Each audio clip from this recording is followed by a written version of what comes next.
তো কুমিল্লা জেলার ভিতরে সবচেয়ে বেশি সুন্দর উপজেলা থাকলে সেটা তিতাসই আছে, কারণ এই তিতাস উপজেলাটা প্রত্যেকটা কোনায় কোনায় কিন্তু আমি সাইকেল নিয়ে ঘুরেছি, আমার কাছে খুবই ভালো লেগেছে। বিশেষ করে তিতাস উপজেলার ভিতরে কিন্তু কিছু কিছু জায়গা অনেক সুন্দরভাবে রং করা হয়েছে, তার কারণে কিন্তু আরো বেশি সুন্দর দেখা যাচ্ছে। এবং কি বাচ্চাদের জন্য কিন্তু এই জায়গায় খেলাধুলারও ব্যবস্থা করা হয়েছে। এবং কি তিতাসের ভেতরে সবচেয়ে বেশি সুন্দর গাউসিয়া মেলা নাকি এটাই। এই মেলায় কিন্তু জামা কাপড়ের দোকানই বেশি দেখেছি। এবং কি সাইকেল চালিয়ে গিয়েছিলাম গাজীপুর খান সরকারি মডেল স্কুল অ্যান্ড কলেজের সামনে। এই কলেজের উত্তর পাশে কিন্তু অনেক বড় একটি মাজার আছে, এই মাজারে কিন্তু অনেক মানুষ দেখেছি। সো তিতাসও কিন্তু আমার ভালোবাসার অনেক মানুষ পেয়েছে এখানে, ওনারা কিন্তু আমাকে অনেক সম্মান করেছে ওনাদের থানায়। আর গৌরীপুর আসার পরে কিন্তু এই ভাই আমাকে দোকানে নিয়ে এসেছে ঠান্ডা পানি খাওয়ানোর জন্য, ওনাদের এই আপ্যায়ন কিন্তু আমি কোনোদিনই ভুলবো না। আসসালামু আলাইকুম guys, welcome to another blog video. So guys বরাবরের মতন আরেকটি নতুন ব্লগে আপনাদের সবাইকে স্বাগতম। সো গাইস আজকে যাচ্ছি তিতাস এবং কি বাতাকান্দিতে। তো আজকে কিন্তু এই ভিডিওতে তিতাস, বাতাকান্দি এবং কি তিতাসের ভেতরে সব ধরনের গ্রামকে উপস্থাপন করবো এই ভিডিওতে। আশা করি ভিডিওটা ভালো লাগবে, ভালো লাগলে সবার কাছে শেয়ার করে ছড়িয়ে দিবেন। তো গৌরীপুর আসার পর এই ভাই আমাকে ডিরেক্ট দোকানে এনে ফেলেছে ঠান্ডা পানি খাওয়ানোর জন্য। তো উনি নাকি সবসময় আমার এই ভিডিওগুলো দেখে, তো ওনার কাছে নাকি আমার এই ভিডিওগুলো খুবই ভালো লাগে, খুবই আপ্যায়ন করেছে আমাকে। তো গৌরীপুর আসার পর এই ভাইয়ের সাথে দেখা হয়ে গেল, তো উনি নাকি সবসময় আমার ভিডিওগুলো দেখে। তো কোনো একটা জায়গায় যদি সাইকেল চালিয়ে যায় ভিডিওর মাধ্যমে কিন্তু কেউ চিনলে খুবই ভালো লাগে। আর এখন কিন্তু যাচ্ছি জিয়ারকান্দি ব্রিজের উপর দিয়ে। তো গৌরীপুর থেকে হোমনা পর্যন্ত কিন্তু পুরোটা রাস্তায় আমার কাছে খুবই ভালো লেগেছে। তো সাইকেল চালাতে চালাতে অনেক সুন্দর একটি পার্কের সামনে এসে পড়লাম। তো সেই পার্কটার নাম কিন্তু খেয়া। তো সেখান থেকে ঘুরে টুরে আবার রওনা দিয়ে দিলাম সাইকেল নিয়ে। তো তিতাসের প্রত্যেকটি ব্রিজে আমি খেয়াল করলাম যে অনেক আগে একটি করে ব্রিজ ছিল,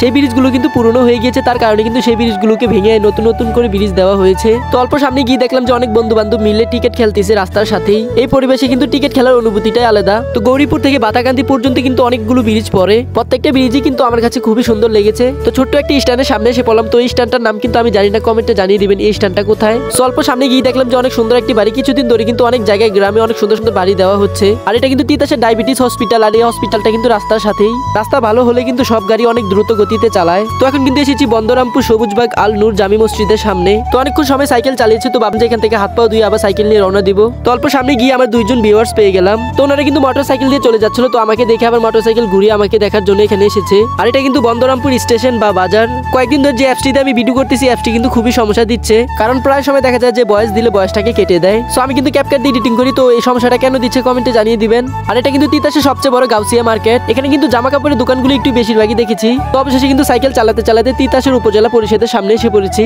অন্যান্য গ্রামে কিন্তু অনেক উপজেলা পরিষদ দেখেছি, কিন্তু তিতাসের মতো এত সুন্দর উপজেলা পরিষদ কোনো জায়গায় দেখিনি। তিতাসের উপজেলা পরিষদটা কিন্তু অনেক বড় এরিয়া নিয়ে করেছে, প্রত্যেকটা জায়গায় কিন্তু আমি ঘুরে ঘুরে দেখেছি, আমার কাছে খুবই ভালো লেগেছে। এবং এই মাটি কিন্তু ব্যাডমিন্টন খেলার জন্য অনেক সুন্দর ব্যবস্থা করা হয়েছে। এই জিনিসগুলো মনে হয় অনেক আগে করেছে, কিন্তু এখন রং করার কারণে আরো বেশি সৌন্দর্য ফুটিয়ে উঠেছে। এবং কি বাচ্চাদের খেলাধুলার জন্য কিন্তু এই ব্যবস্থাটা খুবই ভালো করেছে। প্রত্যেকটা উপজেলা পরিষদ আমি মনে করি যে এইভাবে সাজানো করা উচিত। তো এই জায়গায় এসে অনেকজন ভিউয়ার্স পেয়ে গেলাম। তো আমার সাইকেলটা উনি নিয়ে গিয়েছে অল্প চালানোর জন্য। সো যে জায়গায় গিয়েছি সেই জায়গায় কিন্তু আমাকে ভিডিও বানানোর জন্য আরো উৎসাহ দিয়েছে সব জায়গা থেকেই। তারপর সেখান থেকে আবার সাইকেল নিয়ে রওনা দিয়ে দিলাম। অল্প সামনে এসে দেখি যে উপজেলা মুক্তিযুদ্ধ কমপ্লেক্স ভবন, এই ভবনটা কিন্তু এই রাস্তার সাথেই। তারপর সেখান থেকে সাইকেল নিয়ে আবার আরেক জায়গার উদ্দেশ্যে রওনা দিয়ে দিলাম। সো তিতার জন্য এসেছি, ভাবলাম যে প্রত্যেকটা জায়গা থেকে ঘুরে আসি। তো এই রাস্তা দিয়ে কিন্তু আমি এসেছি, আর এটা কিন্তু তিতাসের সবচেয়ে বড় থানা। এক ভিডিওতে ভাবলাম যে তিতাসের সব জায়গায় উপস্থাপন করি। তো সেখান থেকে ভিডিও করে আবার রওনা দিয়ে দিলাম আরেক জায়গার উদ্দেশ্যে। তো এখন যে জায়গায় যাচ্ছি এটা কিন্তু তিতাসের সবচেয়ে বড় স্বাস্থ্য কমপ্লেক্স, উপজেলা স্বাস্থ্য কমপ্লেক্স। গেট দিয়ে ঢুকে গেলাম সাইকেল নিয়ে। তিতাসের কিন্তু একটা জিনিস ভালো লেগেছে, তিতাসের থানা, উপজেলা এবং স্বাস্থ্য কমপ্লেক্স সবগুলো কিন্তু অনেক সুন্দর সুন্দর নতুন নতুন।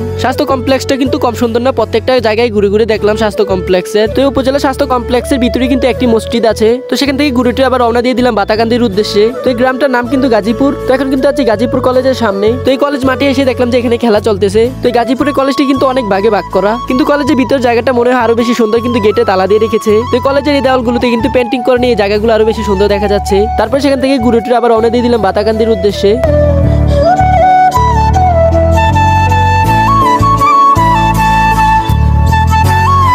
এখন কিন্তু এসেছি তিতাসের সবচেয়ে বড় কুড়েঘর ক্যাফে এন্ড রেস্টুরেন্টের সামনে। ওনারা কিন্তু এই রেস্টুরেন্টটা অনেক সুন্দরভাবে সাজিয়েছে। আর এই রেস্টুরেন্টে কিন্তু ঐতিহ্যবাহী কুড়েঘরে যে কালচারগুলো, এই জিনিসগুলো কিন্তু এখানে ধরে রেখেছে। আর এই রেস্টুরেন্টে কিন্তু ফুটিয়ে তুলেছে কুড়েঘরগুলো। তো সেখান থেকে ঘুরে আবার রওনা দিয়ে দিলাম বাতাকান্দির উদ্দেশ্যে। তো অবশেষে কিন্তু অনেক সংগ্রামের পর বাতাকান্দি বাজারে এসে পড়লাম। সো বাতাকান্দি বাজারটা কিন্তু তিতাস থানার ভিতরেই পড়েছে। সো দাউদকান্দির ভিতরে কিন্তু এই তিতাসটা ছিল। আমাদের দাউদকান্দিটা কিন্তু অনেক বড় ছিল। এই দাউদকান্দির ভিতরে কিন্তু তিতাস এবং কি মেঘনা ছিল, এখন কিন্তু থানাগুলো ভাগ করে ফেলেছে। সো বাতাকান্দি বাজারটায় মনে হয় সবসময় জ্যাম লেগে থাকে। তারপর জ্যাম ছোটার তারপরে রওনা দিয়ে দিলাম আরেক জায়গার উদ্দেশ্যে। সো বাতাকান্দির একটু দূরেই কিন্তু এই ব্রিজটি।